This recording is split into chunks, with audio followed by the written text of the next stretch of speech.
Kita berharap dengan amalan talabul ilm menjadi sebab dipermudahnya langkah kaki kita menuju surga Allah Subhanahu wa taala. Allahumma amin ya rabb. Nah, insyaallah pada kesempatan sore Jumat tanggal 28 Dzulqa'dah ini kita akan membahas tentang keutamaan 10 hari pertama di bulan Dzulhijjah yang tidak lama lagi biidznillah besok maghrib, ya, biidznillah besok maghrib sudah kita berpindah hari menjadi tanggal 1 Dzulhijjah. Dan di dalam Islam ada waktu-waktu di mana ibadah ditekankan lebih daripada waktu-waktu yang lain. Allah Subhanahu wa taala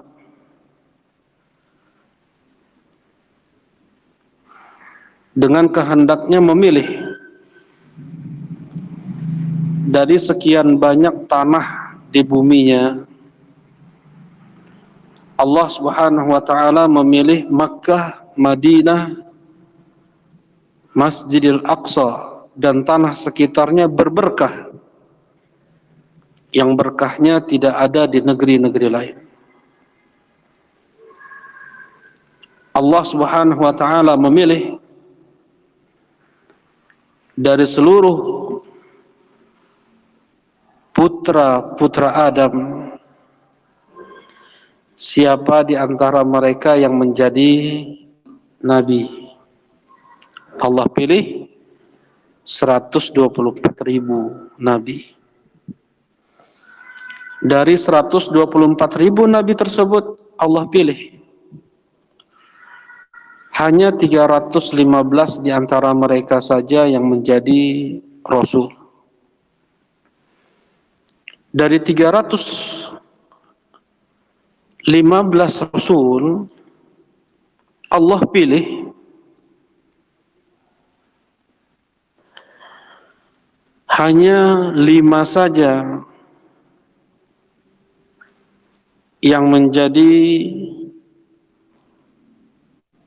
ulul azmi minar rusul.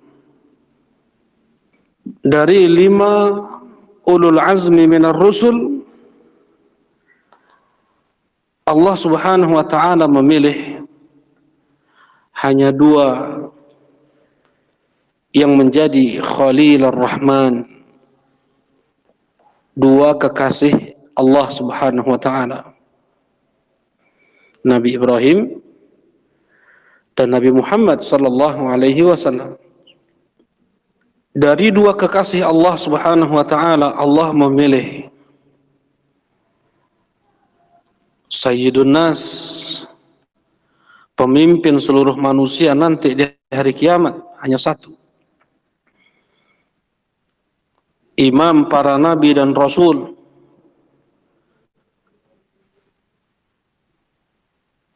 yang memintakan syafa'atul uzma. Beliau adalah habibuna wa sayyiduna wa nabiyyuna wa rasuluna Muhammad ibn Abdullah sallallahu alaihi wa ala alihi wasallam. Dan Allah Subhanahu wa taala memilih dari bulan-bulan Allah yang 12 dalam 1 tahunnya. Allah pilih ada 4 bulan yang itu haram. Sebagaimana di surat At-Taubah Allah Subhanahu wa taala berfirman, Inna iddatash syuhur 'indallahi 12 syahran fi kitabillah. Jumlah bulan di sisi Allah ada 12 bulan. Di dalam kitabullah, di hari Allah menciptakan langit-langit dan bumi. Minha arba'atun hurum. Di antara 12 bulan tersebut ada 4 bulan Allah yang suci. Fala tadlimu fihinna anfusakum. Jangan kalian zalimi diri kalian di 4 bulan tersebut. Kezaliman dilakukan di 4 bulan suci tersebut dilipat gandakan dosanya. Beda dengan kezaliman yang dilakukan di bulan-bulan lain. Rasulullah sallallahu alaihi wasallam menafsirkan ayat Allah tersebut. Salasun mutawalliyat, 3 bulan berturut-turut, Dzulqa'dah, Dzulhijjah, dan Muharram, dan Rajab, antara Jumada dan Sya'ban. Jadi ada 4 bulan, Dzulqa'dah, Dzulhijjah, Muharram, dan Rajab.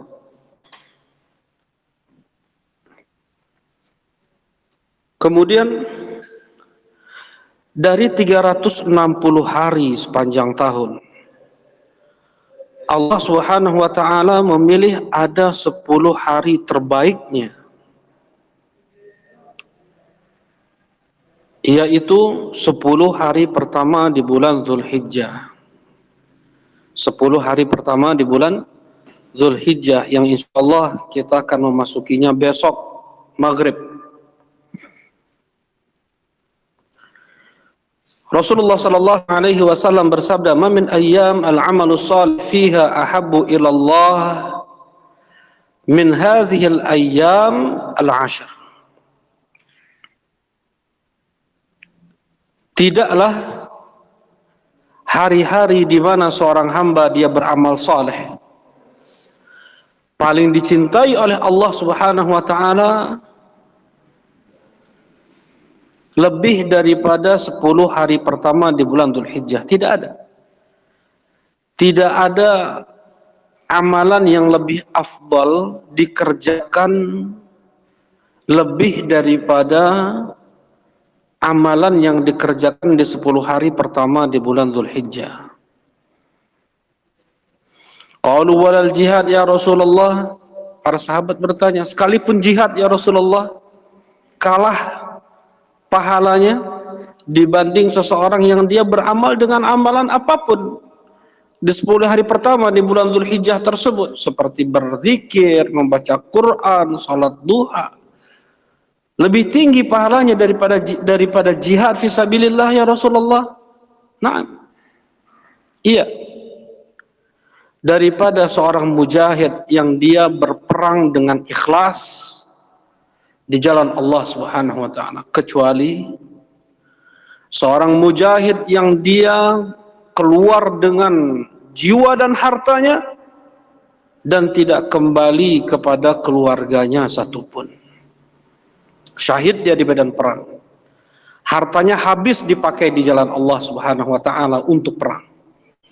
Barulah mujahid yang seperti itu lebih afdal daripada dia yang berzikir, yang berbagi, bersedekah, dia yang sholat duha, dia yang qiyamul lail, dia yang menjawab salam, mengucapkan salam, menjenguk orang sakit, menyolatkan jenazah. Subhanallah. Berarti apa?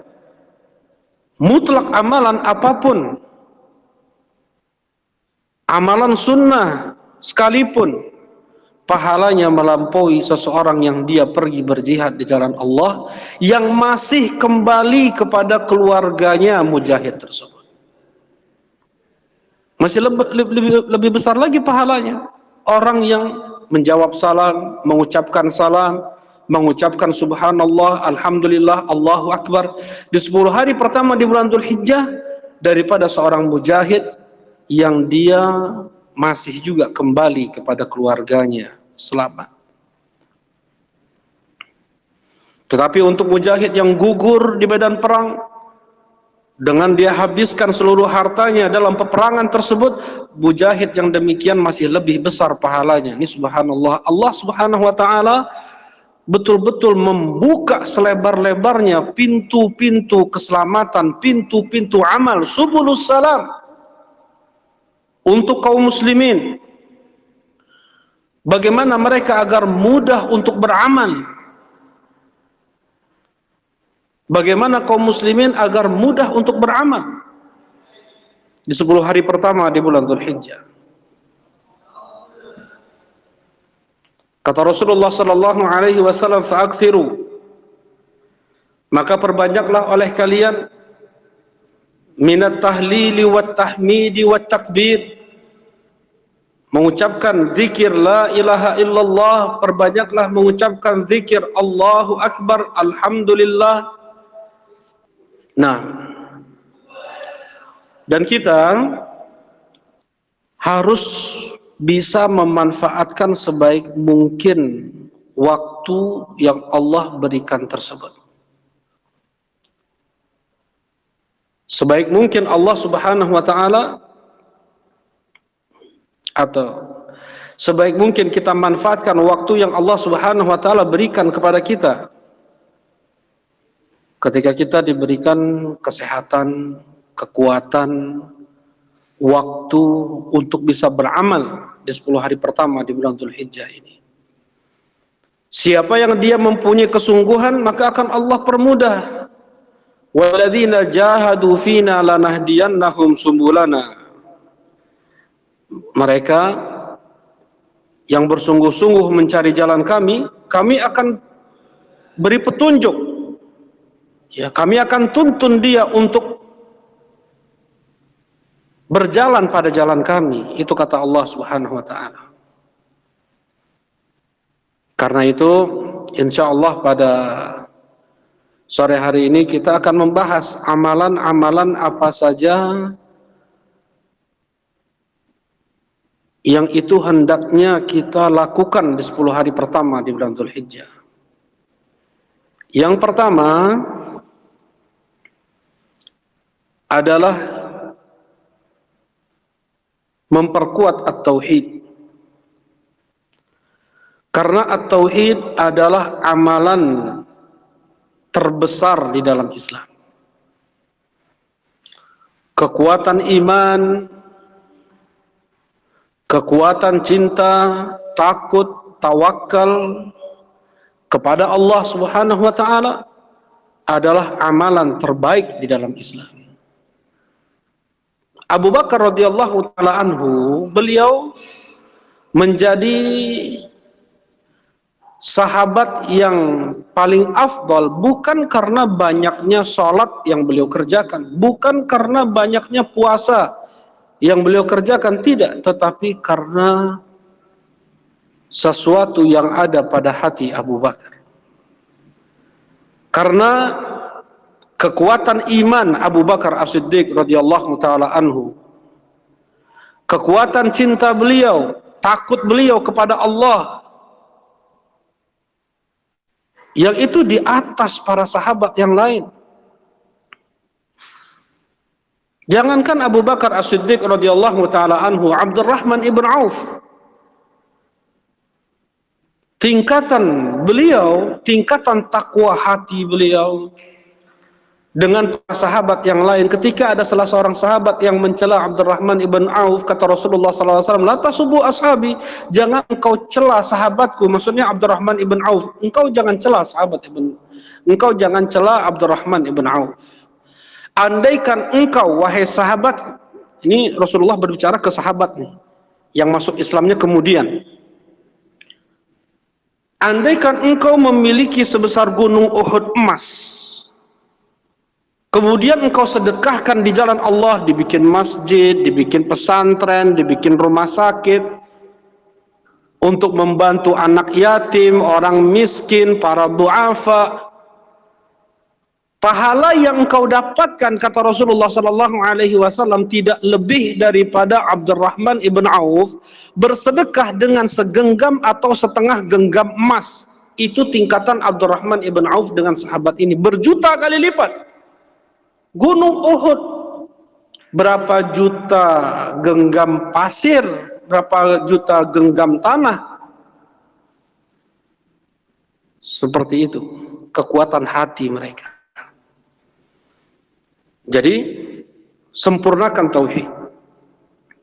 Sempurnakan tauhid uluhiyah, rububiyah, asma wa sifat.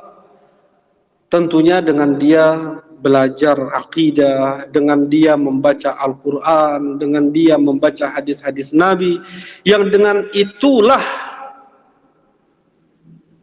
sebab akan bertambah keimanan dia kepada Allah Subhanahu wa taala.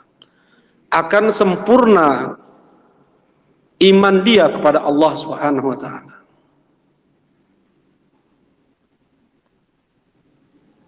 Nah,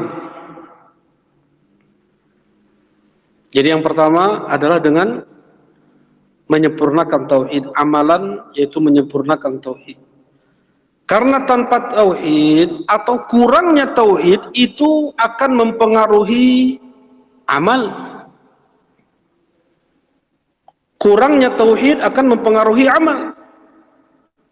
Sekalipun dia sempurna dalam mutaba'ah, sekalipun dia sempurna dalam mengikuti tuntunan Nabi SAW dalam beribadah, sholatnya, puasanya, hajinya, umrahnya, tetapi ketika kekuatan tauhid, kekuatan ikhlas, cinta dan takut itu kurang, tidak sempurna. Karena keikhlasan itu bertingkat-tingkat. Tauhid itu bertingkat-tingkat sejumlah manusia atau sejumlah kaum muslimin yang ada. Sebanyak apa ilmu yang dia miliki tentang Allah, semua orang takut kepada Allah. Muslim semuanya takut kepada Allah, dan takutnya mereka itu bertingkat-tingkat. Ada yang takut kepada Allah tapi masih bermaksiat. Ada mereka para ulama yang diberikan khasyah, rasa takut dengan ilmu. Innama yakhsyallaha min ibadihil ulama. Tingkatan takut mereka lebih daripada tingkatan takut keumuman kaum muslimin. Mereka dalam berbicara hati-hati, dalam menukilkan hadis hati-hati. Sampai sebagian berkeringat ketika menyampaikan hadis Nabi SAW, khawatir terkena pada ancaman hadis Nabi SAW, man ta'ammada alayya kadziban falyatabawa maq'adahu minan nar. Siapa yang sengaja dia berdusta atas namaku, maka persiapkanlah tempat duduknya di neraka. Itulah yang membuat mereka para ulama takut kepada Allah dengan ilmu. Nah, ya untuk memperingkas waktu ya, tadi yang paling utama untuk dikerjakan atau amalan yang paling utama kapanpun itu, terutama di 10 hari pertama di bulan Dzulhijjah ini, adalah menyempurnakan tauhid. Menyempurnakan at-tauhid. Sempurna tauhidnya, aman dia di hari kiamat. Aman dari hari kiamat. Allah Subhanahu wa taala berfirman, alladzina amanu wa lam yalbisu imanahum bidzulm ulaika lahumul amnu wa hum muhtadun, di surat Al-An'am.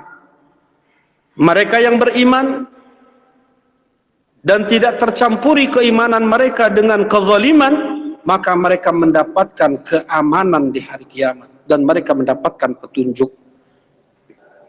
Semakin sempurna keimanan seorang muslim, semakin dia mendapatkan keamanan yang sempurna di hari kiamat.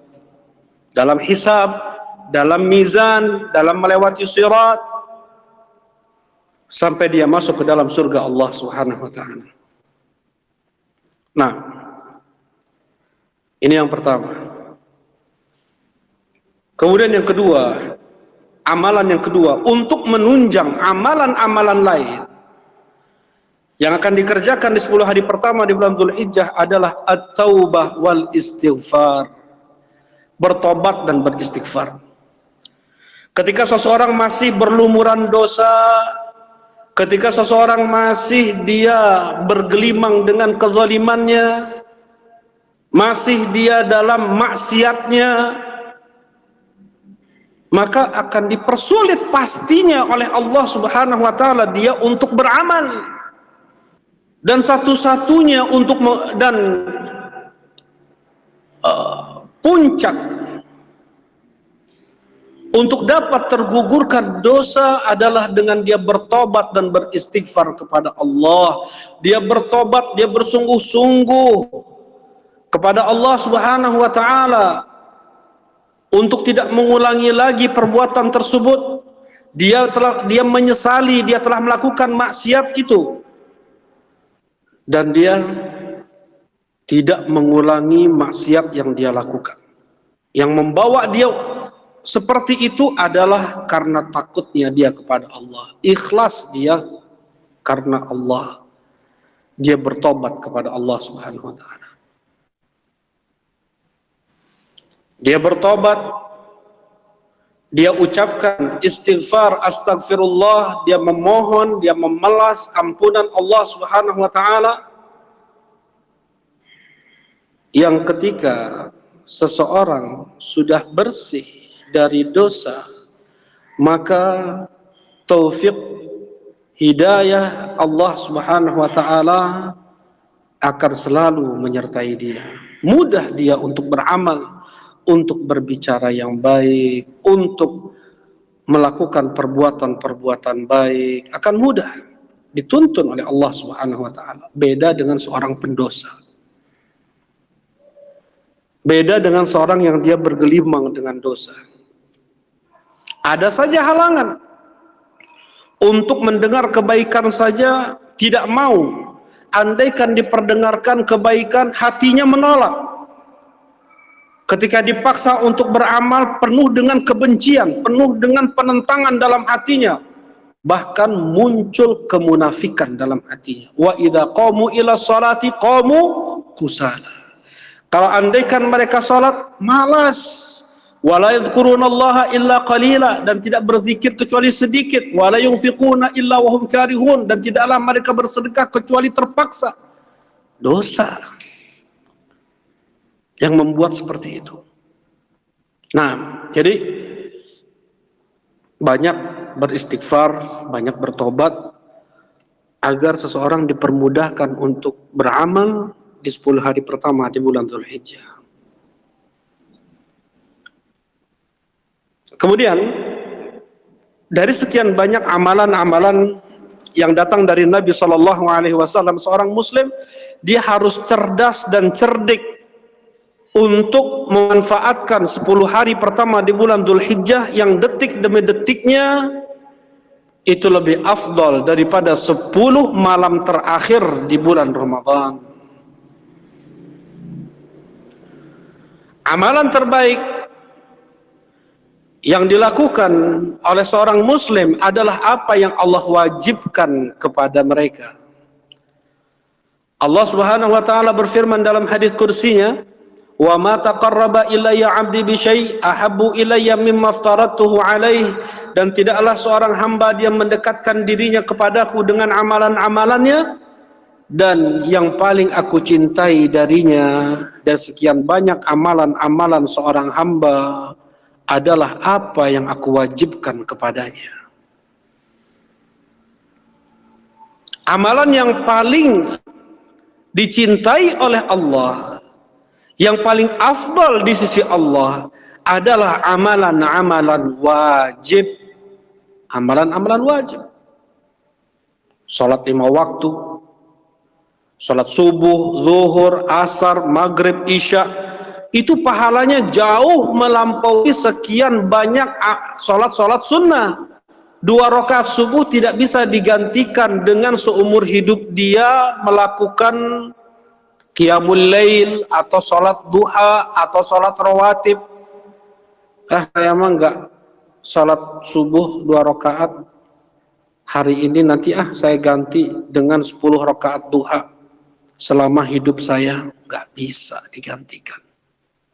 Salat sunnah hanya menyempurnakan salat wajib yang kurang. Salat sunnah tidak bisa menggantikan salat wajib yang ditinggalkan. Karena itu, seseorang yang dia meninggalkan salat wajib dengan sengaja, untuk bertobatnya hanya dengan tobat saja kepada Allah, tidak bisa diqadha, tidak bisa diqadha. Misalnya dia sebulan enggak sholat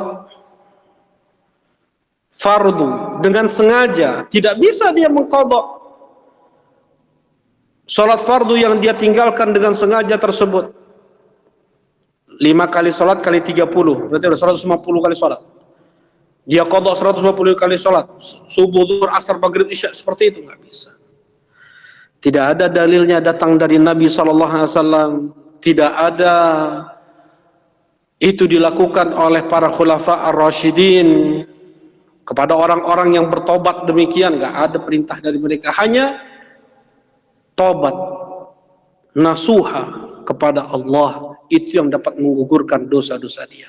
Nggak puasa Ramadan sengaja, nggak sholat sengaja, hanya tobat, tidak bisa diqadha, ya. Nah, jadi amalan terbaik yang paling Allah cintai adalah apa yang Allah wajibkan. Di antaranya adalah sholat 5 waktu. Dan itu nas dari Rasulullah SAW ketika beliau ditanya oleh Abdullah bin Mas'ud, ya Rasulullah, ayyul amali ahabbu ilallah, ya Rasulullah, amalan apa saja yang paling dicintai oleh Allah? Rasulullah SAW menjawab, as-salatu ala waktiha, salat pada waktunya. Salat yang paling puncak di sini, yang paling dicintai oleh Allah Subhanahu wa taala. Karena itu, ketika orang tua kita memanggil kita, ini bukan untuk hal-hal yang darurat ya. Orang tua kita memanggil kita dalam keadaan kita sedang sholat wajib, yang kita dahulukan adalah panggilan Allah, sholat wajib dulu, baru keinginan orang tua. Berbeda kalau seandainya kita sedang sholat sunnah, orang tua memanggil kita, maka kita dahulukan panggilan orang tua daripada sholat sunnah kita. Kita batalkan sholat sunnah kita dahulukan keinginan orang tua kita. Sedangkan sholat wajib itu adalah hak Allah dari kita, kewajiban yang harus kita tunaikan, kalah semua hak makhluk. Salat wajib yang pertama, apa namanya, amalan yang bisa dilakukan di 10 hari pertama di bulan Dzulhijjah, yang paling puncaknya adalah menjaga salat 5 waktu. Apabila dia bisa, dia lapang, maka sebelum azan dikumandangkan dia sudah di masjid. Mereka para sahabat, para ulama tabi'in, tabi'ut tabi'in, dalam ya sebagian mereka ini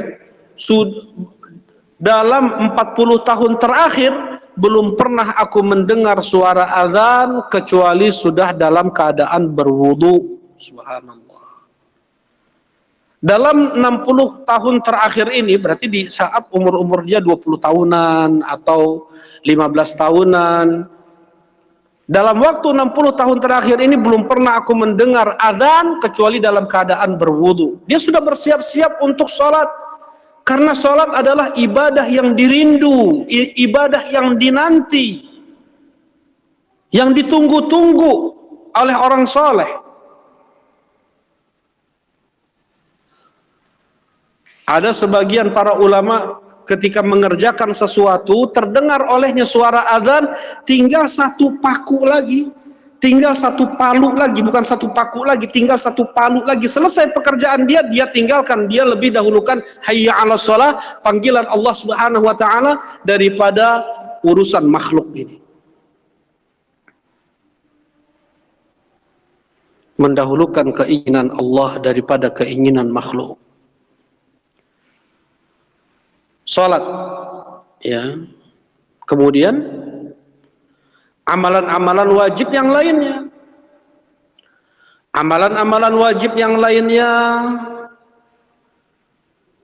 sesuai dengan pertanyaan Abdullah bin Mas'ud kepada Nabi sallallahu alaihi wasallam, qultu tsumma ayyun ya Rasulullah, kemudian apa ya Rasulullah? Birrul walidain, berbakti kepada orang tua. Berbakti kepada orang tua. Berbakti kepada orang tua adalah amalan paling afdal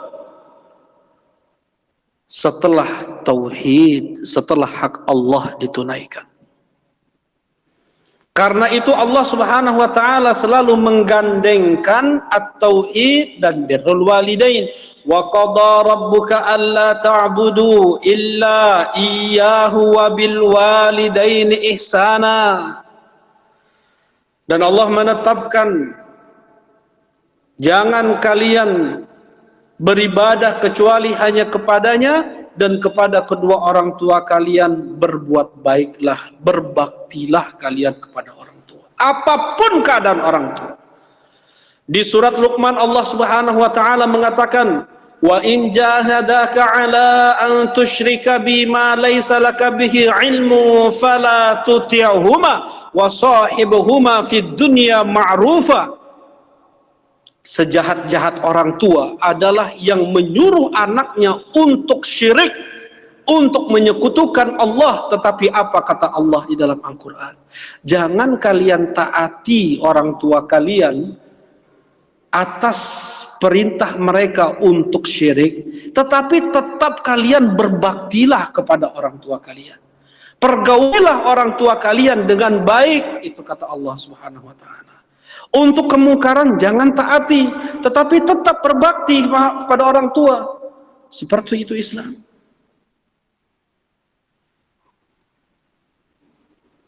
Berbakti kepada orang tua. Bahagiakan hati mereka.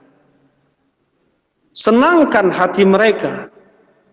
Senangkan hati mereka bukan dengan kemaksiatan, dikasih hadiah-hadiah yang itu bisa melalaikan mereka dari ketaatan kepada Allah. Ya, dikasih TV, pakai parabola biar nonton TV, entah itu film atau sinetron atau sepak bola atau berita yang dilihatnya, sampai terlalaikan mereka dari salat, dari membaca Al-Quran, dari berzikir. Bukan seperti itu membahagiakan orang tua dengan benar di dalam Islam. Bahagiakan hati mereka dengan perkara-perkara yang itu mubah dan perkara-perkara yang itu sunnah, dengan perkara-perkara yang itu wajib di dalam Islam. Berikan mereka hadiah, ya. Berbicara dengan mereka dengan santun, mendengar ucapan-ucapan mereka, kata-kata mereka. Dan tidak sedikit, ya, atau tidak jarang ana sampaikan kepada para santri, ya, dulu, kalian berbakti kepada orang tua saat ini di pesantren bukan dengan kalian beliin galon untuk mereka, beliin gas untuk mereka, beliin sayur ke warung untuk mereka, enggak. Berbaktinya kalian sekarang ini kepada orang tua kalian adalah dengan kalian menghafal Al-Quran, dengan kalian menghafal hadis-hadis Nabi, dengan kalian belajar yang baik, kalian kuasai ilmu-ilmu yang disampaikan oleh para asatidzah. Itu bukti bakti kalian kepada orang tua kalian. Orang tua kalian ingin kalian menjadi hafidz Quran, hafidz li ahadits Rasulullah sallallahu alaihi wasallam. Orang tua kalian menginginkan kalian menjadi ulama, mengerti tentang akidah, mengerti tentang fikih, mengerti tentang tafsir, mengerti tentang akhlak, mengerti tentang ilmu alat, ilmu nahwunya, mustalah hadisnya, shorof balaghahnya, usul fikihnya, qawaidul fiqhiyahnya, usul tafsirnya.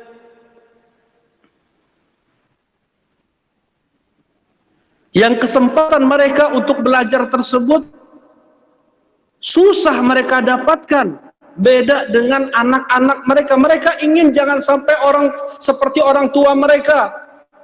Itu keinginan, itu jeritan hati orang tua. Itu sering Anda sampaikan kepada saya. Nah, demikian pula kita jangan hanya ingin punya anak soleh, tapi menjadi solehlah untuk orang tua kita, terlebih mereka yang sudah tidak ada. Gimana kita mau berkeinginan untuk mempunyai anak soleh, sedangkan kita tidak ada keinginan untuk menjadi seorang anak yang soleh untuk orang tua kita? Mustahil ya. Tunaikan keinginan Allah, tunaikan perintah Allah, jauhi larangan Allah, tunaikan hak Allah, tunaikan hak makhluk. Pada saat itu Anda sudah menjadi orang soleh. Apa definisi soleh? Menunaikan hak Allah dan menunaikan hak makhluk. Soleh sudah. Berbakti kepada orang tua di dalam Islam bukan hanya ketika mereka masih hidup saja, ketika mereka sudah wafat bisa berbakti kepada mereka.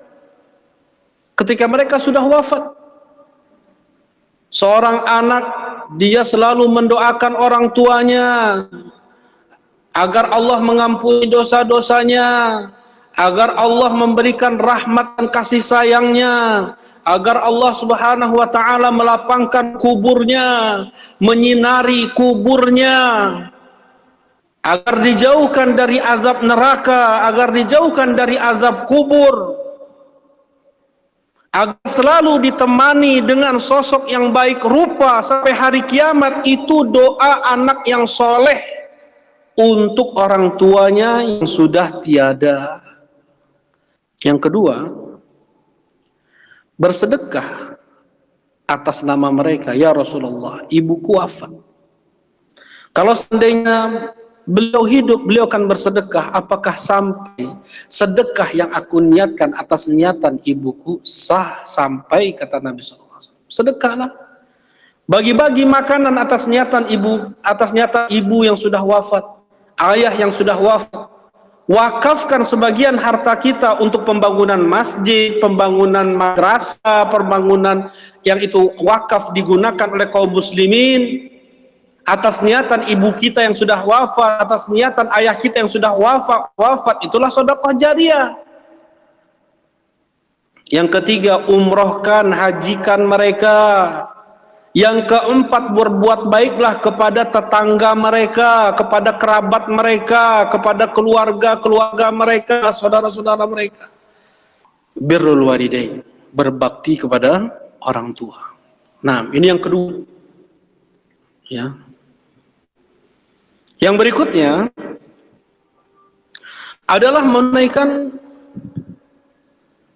hak tetangga, hak kerabat, hak saudara, hak famili,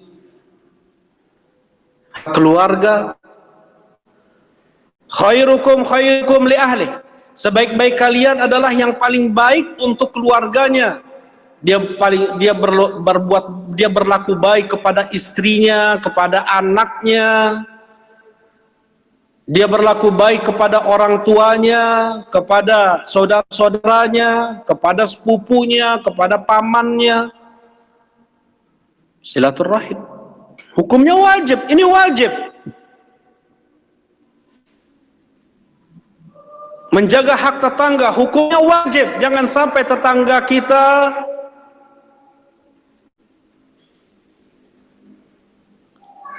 terganggu karena kita.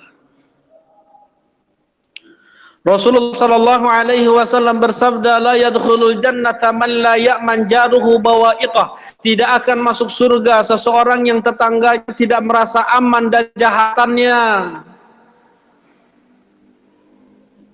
Jangan sampai berbuat jahat kepada tetangga. Justru tetangga itu yang paling berhak mendapatkan hak dari kita, seperti salam,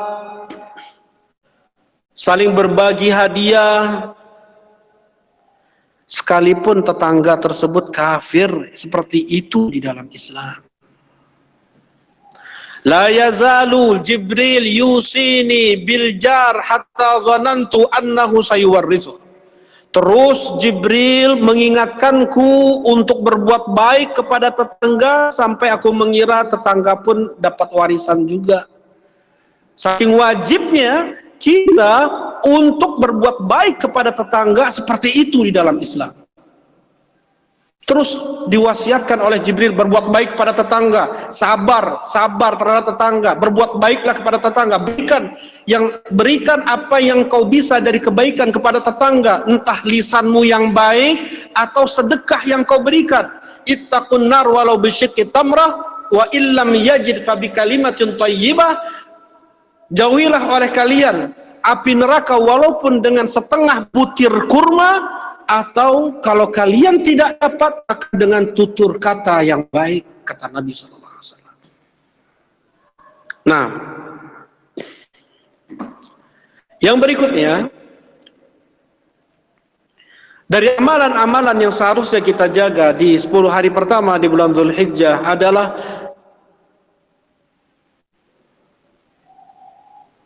puasa qadha. Sebagaimana ini ucapan Umar bin Khattab radhiyallahu taala anhu, yang puasa qadha hukumnya wajib, maka apapun kewajiban yang dikerjakan di 10 hari pertama di bulan Dzulhijjah, maka itu lebih besar pahalanya ketika itu dikerjakan di bulan-bulan lain atau di waktu-waktu lain. Ya, di 8 hari pertama bagi mereka yang punya hutang puasa Ramadan, bayarlah di 8 hari pertama di bulan Dzulhijjah, karena tanggal 9 ada puasa Arafah, tanggal 10 haram seseorang untuk berpuasa. Puasa, mengqadha puasa.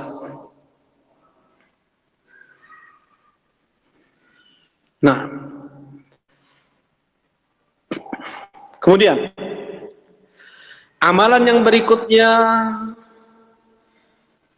kata Rasulullah sallallahu alaihi wasallam ketika beliau ditanya, "Ya Rasulullah, ayyul islami afdal?" Ya Rasulullah, Islam apa yang paling afdal? Rasulullah sallallahu alaihi wasallam menjawab, "Tut'imut ta'am wa taqra'us salam 'ala man 'arafta wa man lam ta'rif." Engkau berbagi-bagi makanan. Engkau berbagi-bagi makanan. Buah kau punya, bagikan. Makanan, nasi sudah bungkus, bagikan. Kue, bagikan. Tut'imut ta'am, engkau bagi-bagi makanan. Wa taqra'us salam, engkau mengucapkan salam kepada orang yang kau kenal dan kepada orang yang tidak engkau kenal. Bukan mengucapkan salam kepada orang yang kita kenal saja. Ini tanda hari kiamat. Sebagaimana datang dalam hadis, seseorang dia mengucapkan salam kepada orang yang hanya dia kenal saja. Barakallahu fiik. Amalan yang berikutnya adalah menjaga salat sunnah. Salat duhanya dijaga, ketika syuruk dia kerjakan lagi nanti jam 9, 4 rakaat, mau 8 rakaat, tidak ada berbatas salat duha itu. Waktunya sampai 20 atau 15 menit sebelum zuhur. Itu batas maksimal waktu salat duha. Dia kerjakan salat duha. Dan dijaga juga salat rawatib. Salat rawatib. Qobliyah subuh 2 rakaat, qobliyah zuhur 2 rakaat atau 4 rakaat, ba'diyah zuhur 2 rakaat atau 4 rakaat, ba'diyah maghrib 2 rakaat, ba'diyah isya 2 rakaat.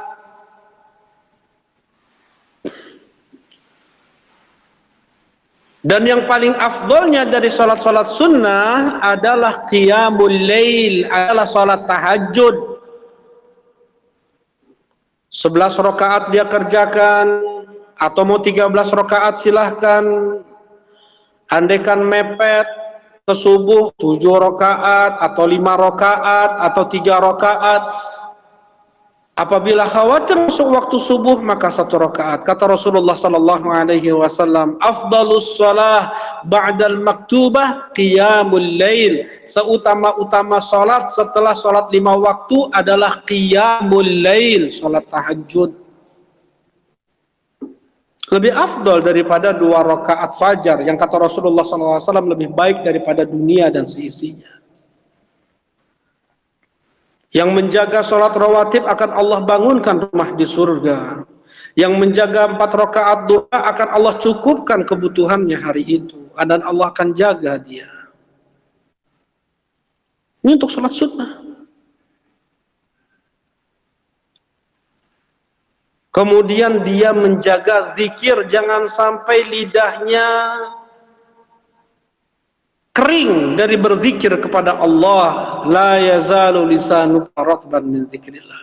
Terus basahi lidahmu untuk berzikir kepada Allah. Perbanyak mengucapkan astaghfirullah, alhamdulillah, subhanallah, subhanallah wa bihamdih, subhanallahil azim. Sedang seutama-utama zikir adalah la ilaha illallah, 4 kalimat yang paling dicintai oleh Rasulullah sallallahu alaihi wasallam daripada terbitnya matahari, yaitu subhanallah, alhamdulillah, Allahu akbar, la ilaha illallah. La haula wala quwwata illa billah adalah harta karun dari harta karun surga. Beruntung seseorang yang dia mendapatkan banyak di lembaran amalnya ucapan astaghfirullah. Rasulullah sallallahu alaihi wasallam selalu mengulang ucapan astaghfirullah wa atubu ilaih dalam 1 hari sampai 100 kali. Perbanyak zikir. Dan qiraatul Quran di antara zikir terbaik. Membaca Quran. Yang belum banyak hafalan Qurannya, perbanyak menghafal di 10 hari pertama di bulan Dzulhijjah. Mudah-mudahan berkah. Yang sudah hafal, perbanyak murojaahnya di 10 hari pertama di bulan Dzulhijjah. Yang tidak mau menghafal, maka perbanyak hanya sekedar membaca dari Al-Quran di 10 hari pertama di bulan Dzulhijjah. 1 huruf 10 lipat kebaikan Allah bagikan kepada yang baca Quran, ya, berbeda ketika itu dibaca di 10 hari pertama di bulan Dzulhijjah. Dia baca di Ramadan berbeda dengan dia membaca di 10 hari pertama di bulan Dzulhijjah. Karena Allah yang Maha Agung bersumpah dengan sesuatu yang agung, wal fajr walayalin ashar, demi waktu fajar, demi malam-malam yang 10. Ditafsirkan oleh Abdullah ibn Abbas dan Abdullah ibn Umar bahwasanya malam-malam yang 10 itu adalah 10 hari pertama di bulan Dzulhijjah.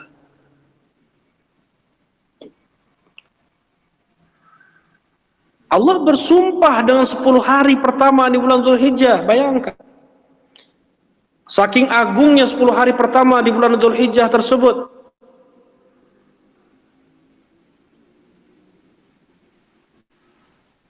Baca Quran. Dibuat target. 2 kali khatam. Dalam 10 hari pertama di bulan Dzulhijjah. Kalau bisa dia khatamkan 2 kali. Atau dia perbanyak baca Quran sebanyak-banyaknya. Sebagian ulama ada yang 1 hari 2 kali khatam, 3 kali khatam. Subhanallah. Taufik dari Allah. Allah permudah dia untuk beramal soleh. Allah permudah dia untuk beramal. Allah persulit dia untuk bermaksiat.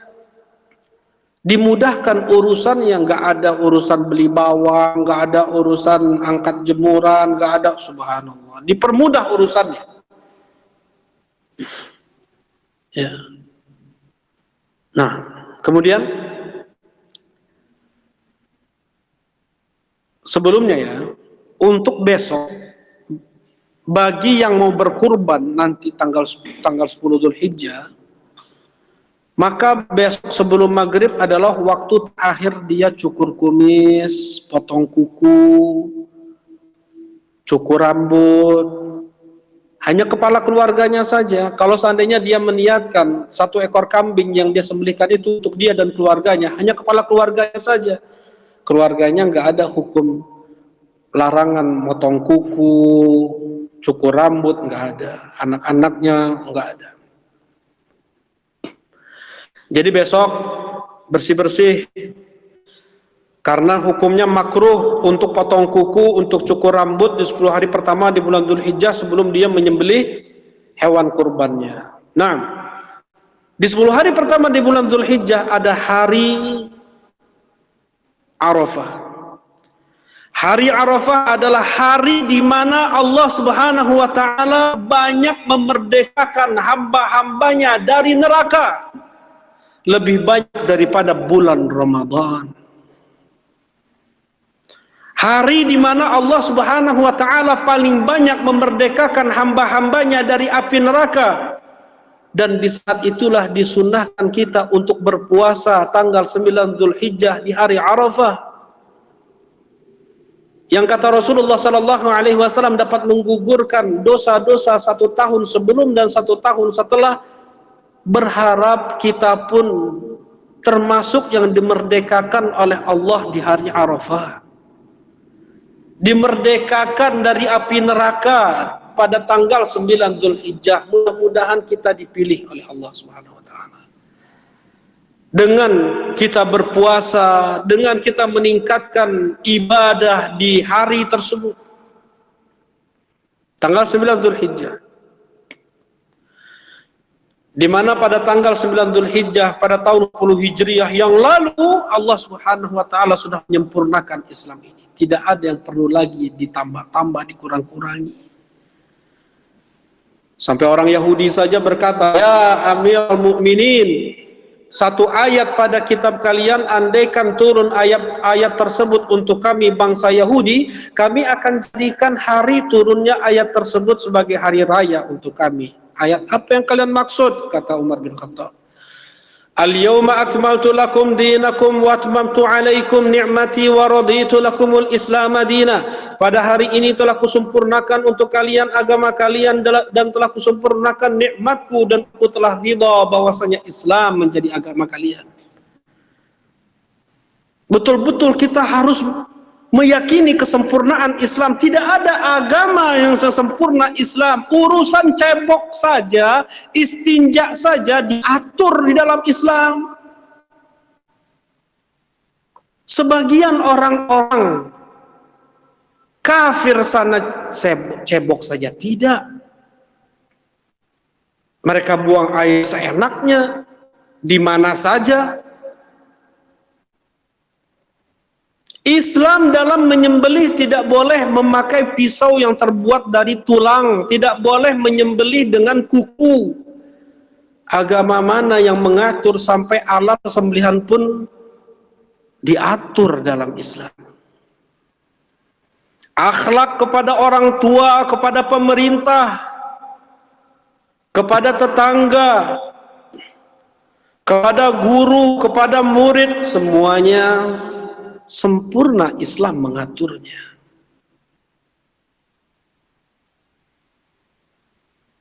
Naam. Pada tanggal 9 Dzulhijjah ada hari Arafah. Berpuasalah pada tanggal 9 Dzulhijjah tersebut. Kemudian pada tanggal 10 Dzulhijjah, pada tanggal 10 Dzulhijjah adalah hari Id untuk kaum muslimin, Idul Adha. Di sana ada ibadah yang tidak dikerjakan di waktu-waktu lain, yaitu ibadatul udhiyah atau kurban. Apabila tidak dimudahkan seseorang untuk berkurban pada tanggal 10 Dzulhijjah, maka boleh dia berkurban pada tanggal 11, 12, 13 Dzulhijjah, dan tentunya yang paling afdolnya adalah dia berkurban pada tanggal 10 Dzulhijjah, karena masih termasuk dari 10 hari pertama di bulan Dzulhijjah yang amalan paling dicintai oleh Allah sepanjang tahun adalah amalan yang dikerjakan di 10 hari pertama di bulan Dzulhijjah. Persiapkan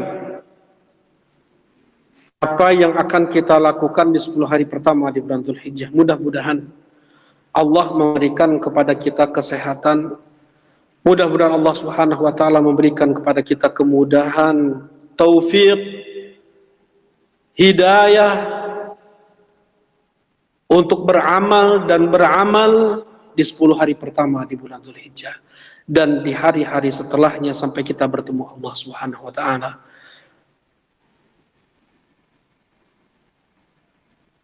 Dan ada wasiat dari Syekh Muhammad ibn Saleh bin Utsaimin rahimahullah taala agar disebarkan kepada kaum muslimin tentang keutamaan 10 hari pertama di bulan Dzulhijjah ini, karena kebanyakan kaum muslimin mereka tidak mengerti tentang keutamaan 10 hari pertama di bulan Dzulhijjah. Mungkin ini ya yang dapat disampaikan. Subhanakallahumma rabbana wa bihamdika asyhadu an la ilaha illa anta astaghfiruka wa atubu ilaik. Assalamualaikum warahmatullahi wabarakatuh.